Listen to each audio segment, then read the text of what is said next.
if you're coming away from game one saying, like, I'm just now realizing that we might be playing a team that's just as good as us or perhaps better than us, then that's on you. But let's begin with the Oilers taking game one over the Panthers. If you did not watch our watch along, our stream, we hope that you do and that you're subscribed on YouTube. We made a vow, and if we had more time, we would make a borderline political ad vowing and promising that this Stanley Cup final, Pete, what will we not give you? Takeaways. We will not give you drugs or takeaways. We will not give you takeaways. That's a little bit of a smudging of the commitment and the vow. We said no takeaways for game one. I meant it for the whole series. Okay. I'm not stupid enough to do a takeaway. We're going to do observations. Oilers sweep after they win game four. Just no takeaways. Gotta wait for more. I did get one. We discussed last night. Observations, not takeaways. Observations are things that you see and that happened. Takeaways are developing stories, trends that you're putting in your head, saying this means this means this. And these are two teams that we are not foolish enough to do that with. In fact, when Chris Johnston, our guy, tweeted that the Panthers were 31-0 it'll just be 31-0 in the postseason when leading after one or two periods under Paul Maurice, I laughed it off right then and there. I didn't say that, okay, well, the Oilers are going to win, but I'm like, well, that's a useless bit of information. Oilers come back and win that game. And if you had told me that when the Oilers were up 1-0 in the second minute of the game, that, when the Oilers score within the first 2 minutes, then blah, blah, blah, I would say, cool. Do you have a printer and a match, please, so I can light that on fire? Because takeaways in this series with these two teams, very dangerous. We're not doing it. I disagree with the useless bit of information. The information is still welcome. Like, it's nice to know, especially when the Oilers come back and win that game. You should know that that the Panthers don't do that. The Panthers don't give away those kinds of games, which is something that you can credit to the Oilers here. But the no takeaways thing is nobody should be overreacting to anything that you saw in game one, no matter how it went, no matter what the script looked like. That doesn't matter. Like, I hate to say it, it doesn't matter. Look at what happened in last year's Stanley Cup final. The Panthers won the first 3 games, and it was decided by 1 goal in game 7. Right. Both of these teams are never dead. Both these teams have shown plenty of resilience. Both of these teams are very, very well equipped to handle whatever the beginning of the series throws at them. Yeah, the way that 716 Nick in the chat, my guy. The greatest. If it weren't for that guy, I'd have Rasmus Ristolainen jersey. That's another story for another time. The way I think of it is we should think of this series and visualize it as whether it's a game of Connect 4 or even one of those things that the teams use with the pucks. Every time they win a game, they put a puck in the thing, and then it's one bit like teams are adding pucks. This is a build, like we are taking strokes and painting a picture, okay? So a team was going to win last night. A team was going to be up 1-0. And then maybe the next game a team was going to tie it or it would be 2-0. Look, are we going to bend the rules of no takeaways? Of course. Are we going to still make it our brand and possibly my identity this entire series? Sounds like something we would do. Okay? So just bear with us. I have been watching a show due to recent developments called The Dan Le Batard Show with Stu Gotts the last couple of days, and I'm over the moon for it. Love this show. It's a guy and like 400 producers, and they do an amazing sports show, and they were doing some great Cup Final talk today. This is a show that's based in Florida, and the host of the show, Dan Le Batard, called it a crushing loss for the Panthers because this was the first time that the Panthers had to possibly consider they're playing a team better than them this postseason. I found it a very interesting Florida perspective. Not what I would think for the Panthers, but should the Panthers, we know that they won't feel crushed, but should they feel they kind of let one slip away? Yeah, I think maybe just based off of the fact they blew a multi-goal lead in that game and like were much better in the second period. Like, I think that you can feel like you kind of let one slip away, especially like Sergei Bobrovsky didn't have the best game yesterday, and if you win a game where Sergei Bobrovsky isn't great, like you feel really good about that. Agree. But like I don't think it's a crushing loss. And did Florida fans not consider that the Oilers might be just as good or better than them? Like it was a 7-game series last year, and this team got better. They've got Leon Draisaitl, who's healthy. We'll talk about that. But I think that it's if you're coming away from game one saying, like, I'm just now realizing that we might be playing a team that's just as good as us or perhaps better than us, then that's on you for not watching the Oilers, not considering what this run has been on the other side of the bracket. Yeah, I mean, PD has said, I think, like, by the time it reaches, say, the conference final, you are pre-scouting so heavily. It's the easiest thing in the world. I mean, the players themselves even couldn't do it because the other team is playing the night that you're not playing. So, like, you're not going out and tying one on, hanging out in your hotel room, watching hockey. So I think both of these teams understand that the other team is unbelievable. And I also think that both teams have risen to the occasion. That was a fucking awesome game last night. Yeah. I like Dangerous Wade's suggestion. Call it an educational theory instead of a takeaway. Exactly. We're the only podcast doing Stanley Cup Final educational theories. Hypotheses, if you will. Yes. Or hypotheses, I should say. Roy Bellamy, I thought, had a good, not takeaway, but I would call it a read. Here's a tweet from Roy Bellamy, our dear friend of the hockey show. Yo on Mama. Meadowlark. Yes, Yo Mama joke pioneer. Florida looked exhausted and passive. They couldn't get anything going in the third or overtime. Plenty of flip-outs and dump-ins trying to get fresh players on short shifts, giving the puck back to Edmonton. Icings leading to face-offs in their own zone. Then the penalty. Not an ounce of fat on that tweet. Roy telling us what he saw. Roy telling us what he meant. The first sentence of it is what's interesting.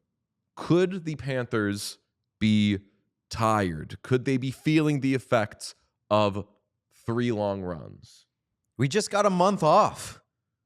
I hope, yes. My answer would be, I hope not. Because although they do have a couple of geezers on their team, they've got guys in the prime of their career who were just given a week off from hockey. Yeah, I mean, it's definitely possible. They played a lot of games over the past like three years, and more so than anybody. But at the same time, like they looked really good in the Eastern Conference Final and then got a week off. I'm not going to read too much into one game where they didn't finish all that strong. Had a really good second period. Obviously, the third period and overtime were largely tilted in Edmonton's favor. I don't think it's worth like an overreaction, but it is worth considering that maybe they just ran out of gas a little bit at the end of game one. Okay, I think there are 2 players that we're probably going to discuss a lot for Edmonton on today's show. One is Leon Draisaitl, and one is Jake Walman, and there are obvious reasons why we'll discuss both of them. I want to make sure that we get in there, though. Stu Skinner was unbelievable in that second period, and then for the rest of the game didn't allow a goal. After Florida went up 3-1, and Edmonton came within 1 bad goal that Bob allows on the Arvidsson slap shot. Also, rewatching the game this morning, Oilers were doing a couple of those where they like get close to Bob and wind up and let it rip. Wonder if that's some sort of pre-scout thing, or maybe they just saw that he was bad on rebounds, so they were like, you know what, let's just launch him on him. But when it was 3-2 on the stream, we discussed Stu has allowed 3 goals. The game is not yet halfway done. This is kind of uncharted territory for him because it feels like the Oilers are very much in this game. Can he just only allow 3 or 4 goals in this game? Can he lock in from here and say, it's kind of like, so I have problems with food and eating. If I eat something bad early in the day, my brain says, well, you're having a bad day. You're a piece of shit. You're not doing it right. Pizza for dinner, chicken fingers for dinner, Steering into the skid. Steering into the skid, exactly. Stu does that a lot, where he allows a couple of goals in the first 20 minutes of the game, and it's like, well, I guess I'm having a bad game now. Stu did the opposite last night. 3 goals in the first maybe 25 minutes of the game or whatever, and from there, best player on the ice in the second period. Obviously, keeps it together the rest of the way. Also worth mentioning that like those 3 goals were not really his fault. No. Like Sam Bennett doing God mode Sam Bennett stuff that I rewatched that this morning too.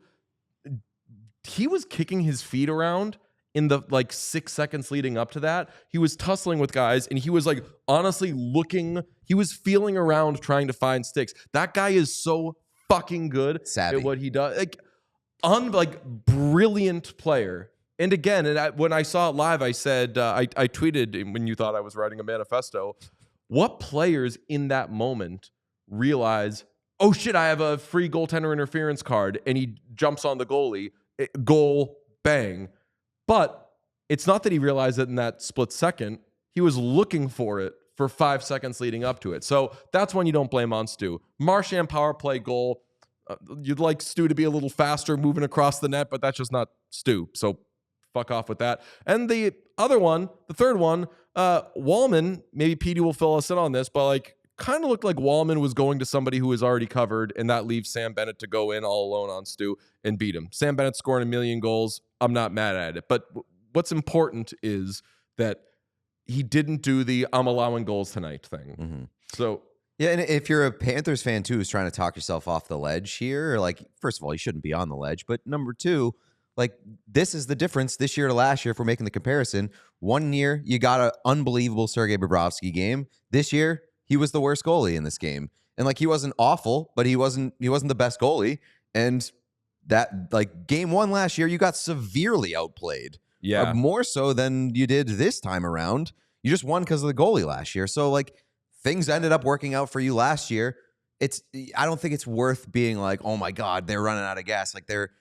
They're screwed in this series. Relax. It's gonna be fine.